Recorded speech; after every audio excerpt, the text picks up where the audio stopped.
الحمد لله رب العالمين، وصلى الله وسلم على نبيه الأمين وعلى آله وصحبه أجمعين. أما بعد، أيها الإخوة، هذا إن شاء الله الوقفة التالية مع حديث أم معبد الخزاعية عاتكة بنت خالد الخزاعية رضي الله تعالى عنها.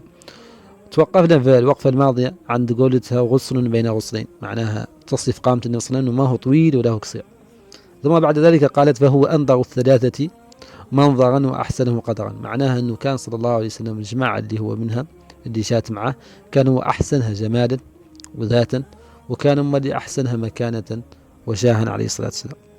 بعد ذلك لا توصف زوجها تقدير هذه الجماعة للنبي صلى الله عليه وسلم خدمتها له. قالت له رفقاء يحفون به، معناها يحيطوا به ويقعدوا معه.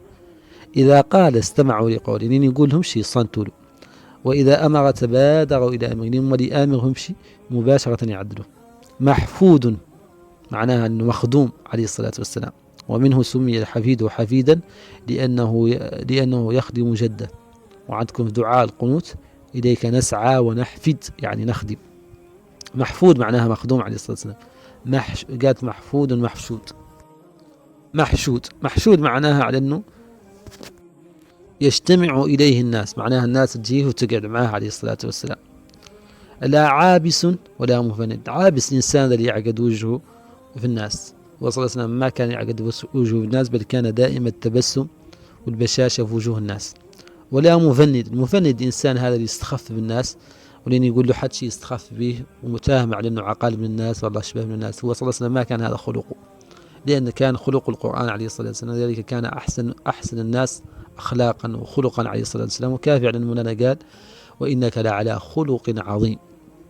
إذن هذا هو وصف أم معبد للنبي صلى الله عليه وسلم، وباختصار وبخلاصة هي وصفة جمال وجهه، ووصفة بطنه عليه الصلاة والسلام، ووصفة عينه، ووصفة كذلك صوته، ووصفة عنقه، ووصفة كذلك شعر النبي صلى الله عليه وسلم، وكذلك صمته حتى ينعد صامت يعود عليه الهيبة، ووصفة كذلك كلامه على أنه ما كان كثير الكلام ولا قليل الكلام، ووصفة قامته، ووصفة كذلك مكانته وجاهته بين قومه، معناها بين الجماعة اللي جات معه، وكيف على أنه كانوا يخدموه عليه الصلاة والسلام.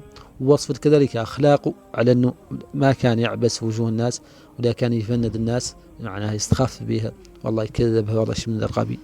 سبحانك اللهم وبحمدك، أشهد أن لا إله إلا أنت، أستغفرك وأتوب إليك. وإن شاء الله إلى وقفات مع حديث ثاني في وصف النبي صلى الله عليه وسلم في شمائله عليه الصلاة والسلام.